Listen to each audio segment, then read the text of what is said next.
How to fix Instagram can't take video on Android phone. Hello guys, in today's video I'm gonna show you how to fix Instagram can't take video on Android phone. All you have to do, just go to settings and then scroll down until you find apps, and then apps again. Now go to Instagram, and here you will find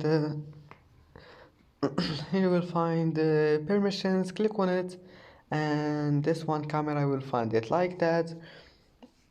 And storage, you will find it here. Just click on it and allow it, and allow storage.